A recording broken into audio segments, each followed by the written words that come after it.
Terima kasih Bang Karni, Ya, sumber yang saya kira cukup luar biasa di ILC malam hari ini.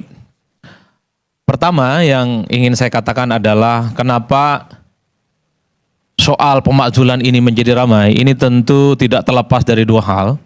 Pertama disampaikan oleh Forum Purnawirawan TNI, yang kedua bola politiknya sudah masuk ke parlemen.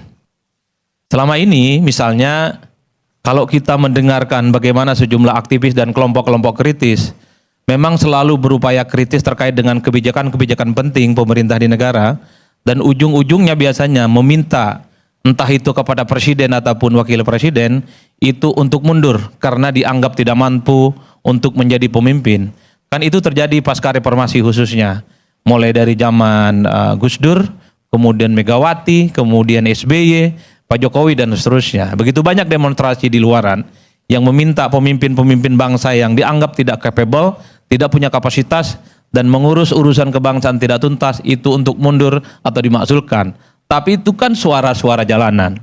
Nah, agak menarik kemudian ketika Forum Purnawirawan beberapa waktu yang lalu itu mengusulkan pemakzulan dengan cara-cara yang serupa, yaitu ekstra parlementer.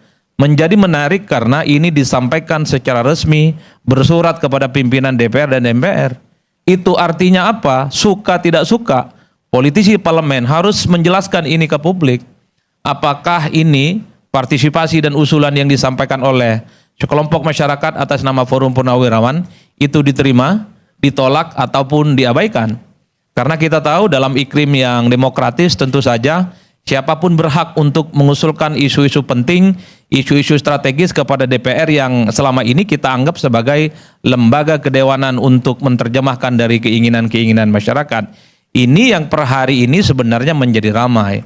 Tentu karena yang menyampaikan itu adalah Forum Purnawirawan Prajurit TNI yang kita tahu adalah sebagai sosok yang mungkin sepanjang hidupnya adalah berdedikasi untuk bangsa dan negara. Mereka itu siap tempur, siap mati, hanya untuk bagaimana berkontribusi supaya bangsa dan negara itu bagus. Dua hal ini yang sepertinya menurut saya, kenapa isu terkait dengan pemakzulan wakil presiden dalam hal ini menjadi penting dan selalu menjadi satu pergunjingan yang tidak berkesudahan. Yang kedua yang ingin saya katakan adalah, kalau kita membaca literatur politik ya, dalam sistem presidensialisme, di mana seorang presiden dan wakil presiden dipilih langsung oleh rakyat, maka sebenarnya tidak ada mekanisme yang bisa menjatuhkan seorang presiden ataupun wakil presiden itu di tengah jalan. Ada yang disebut dengan istilah fixed term. Jadi presiden dan wakil presiden karena dia dipilih langsung oleh rakyat, secara ilmu politik dia tidak bisa dimakzulkan oleh parlemen. Karena presiden itu bukan dipilih oleh parlemen. Karena presiden itu bukan dipilih DPR ataupun MPR. Itu menyalahi hitoh secara ilmu politik. Yang berhak meminta presiden, dalam hal ini adalah wakil presiden, untuk turun ataupun dimakzulkan adalah gerakan-gerakan jalanan yang langsung dilakukan oleh rakyat yang memberikan mandat saat pemilu. Oleh karena itu, kalau kita melihat sistem yang semacam ini, secara ilmu politik misalnya, untuk meminta atau memakzulkan wakil presiden, itu tidak bisa dilakukan oleh parlemen yang selama ini tidak pernah memberikan mandat secara langsung. Tapi banyak orang yang mengatakan, kenapa Gus Dur bisa dimakzulkan? Ya, Gus Dur itu dipilih oleh MPR, yang memberikan mandat, yang kemudian mengangkat dan memilih adalah MPR. Wajar kalau kemudian ada kekisruhan yang jadi, itu yang memakzulkan adalah MPR saat itu melalui proses yang cukup pelik. Cuman, sekalipun di Indonesia itu adalah sistem presidensialisme, di mana wakil presiden khususnya dalam hal ini, itu dipilih satu paket dengan presiden, tapi ada celah secara konstitusional untuk melakukan pergantian. Itu nyata dan terbuka. Pasalnya saya kira sudah familiar semuanya. Publik, masyarakat secara umum saya kira sangat familiar. Bagaimana seorang wakil presiden itu juga bisa dimakzulkan ataupun diganti dengan alasan-alasan konstitusional, berhalangan tetap, kemudian dianggap melakukan perbuatan tercela, dianggap melakukan korupsi, suap, dan seterusnya dan seterusnya. Celah itu cukup terbuka dan nyata. Jadi kalau memang ada indikasi-indikasi wakil presiden, dalam hal ini adalah Mas Gibran misalnya, terindikasi seperti yang disebut dengan alasan-alasan konstitusional, celahnya itu aja. Artinya apa? Itulah yang kemudian belakangan disebut sebagai kesempatan terbuka. Bukan tidak mungkin sekalipun wakil presiden dipilih langsung oleh rakyat satu paket dengan presiden, dia itu bisa diturunkan di tengah jalan, bisa dimakzulkan dengan mekanisme parlemen. Cuman sekalipun ada celah konstitusi, tapi ini tidak mudah dan tidak gampang. Pernah suatu waktu ketika pemilihan presiden dan wakil presiden itu dilakukan secara langsung di zaman SBY, ada upaya-upaya untuk memakzulkan Pak Budiono melalui mekanisme parlemen karena terindikasi misalnya terlibat dalam kasus persoalan Senturi. Tapi proses itu tidak terjadi. Tapi proses itu kan mentah di tengah jalan. Karena tentu tidak terlepas, tidak ada temuan-temuan yang kemudian dianggap mengarah kepada wakil presiden. Dan yang paling penting secara politik, Pak Budiono itu kan diberikan dukungan secara total. Presidennya sangat memproteksi Pak SBY saat itu, dan Partai Demokrat sebagai partai pemenang pemilu itu pasang badan. Jadi kalau ada member of parliament, anggota dewan yang kemudian berupaya untuk mengusulkan atau menggaungkan isu-isu yang terkait dengan pemakzulan, biasanya digalak-galakin tuh. Saya masih ingat Pak Ruhut biasanya, kalau ada salah satu fraksi yang ada di MPR mencoba untuk mewacanakan soal pemakzulan Pak Budiono, biasanya digalak-galakin. Ini partai remeh-remeh, ini partai itik-itik yang kemudian tidak akan ada relevansinya. Artinya apa? Dalam konteks Salam semua teman-teman. Kita telah menyaksikan cuplikan video yang sangat menarik ini. Dalam hal ini adalah terkait dengan pemakzulan Wakil Presiden Mas Gibran. Nah, apakah rencana-rencana ini jadi atau tidak, ini tergantung pada kesesuaian dengan undang-undang yang berlaku. Banyak sekali netizen yang mengharapkan dan juga rakyat Indonesia yang mengharapkan demikian demi kelancaran kerja daripada Presiden Prabowo. Seperti yang telah dipaparkan di bawah ini melalui komentar-komentar daripada teman-teman kita netizen, akan lebih terhormat dan masih punya masa depan yang baik di perpolitikan daripada ngotok memaksakan diri yang semuanya memang sebenarnya belum mampu.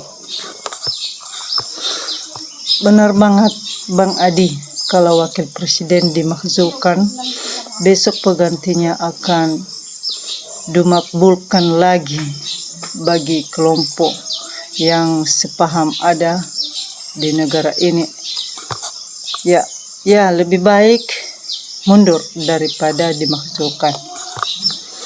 Daripada malu dengan 19 juta lapangan kerja, yuk lebih baik mundur. Ayo sudahi uji kompetensi Wapres, usut Fafa dan Strikot, dan kaji undang-undang yang berhubungan. Nah, begitu. Daripada malu dimakzulkan, lebih terhormat mengundurkan diri. DPR jangan bertindak seenaknya. Bagus kalau tahu malu. Itu namanya tahu diri. Enggak mutu terus mengundurin diri. Gara-gara satu orang nabrak hukum, takutnya yang lain-lain ikut-ikutan langgar perundang-undangan. Jadi apa negara ini kalau enggak bersih? Wis ndang diganti. Makzulkan lewat pintu Sri Teks yang sudah buka ke publik. Setelah Gibran mengundurkan diri, menyusul Gupsu juga akan mengundurkan diri. Alhamdulillah, amin. Enggak berguna, kasihan rakyat yang membayar. Saya apresiasi angkat 2 jempol kalau Wapres mundur. Betul Om Wakil langsung dipilih rakyat. Bagus mundur, tahu dirilah. 1 detik mundur langsung pintu kerangkeng terbuka lebar. Kalau bisa Gibrannya kasih masukan untuk daftar kuliah di Indonesia, Kan penerimaan mahasiswa baru sekarang, biar enggak ngeles-ngeles lagi kalau ditanya ijazahnya yang sudah tutup itu di Singapura. Lambat sekali respon DPR. Apa tidak punya telinga atau tuli terhadap suara rakyat yang berkembang? Negara ini maju, tentunya wajib mengekori negara maju lain meskipun versinya sedikit berbeda.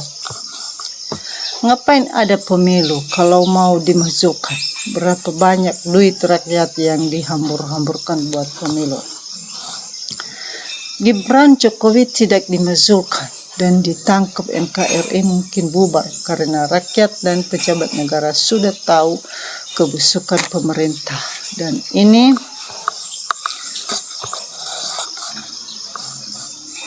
membekar emosi, tidak percaya, matilah. Usulan itu enggak mewakili rakyat keseluruhan Indonesia, tapi itu hanya mewakili orang-orang yang lain, para koruptor yang suka makan uang rakyat. Pembunuhan diri karena pengangkatan ini wakil dah tunjuk orang yang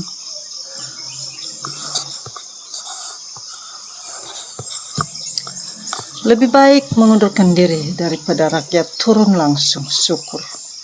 Alhamdulillah jika Gibran mengundurkan diri berarti sadar diri.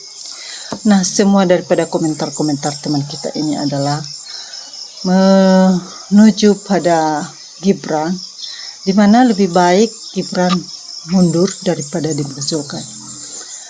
Kita tahu bahwa polemik-polemik di keluarga Jokowi adalah banyak di mata masyarakat. Oleh karena itu, ini kita nantikan saja bagaimana kelanjutannya. Apakah mundur Gibran atau dimajukan saja atau ada cara lain demi kemajuan negara ini. Salam semua teman-teman, NKRI harga mati.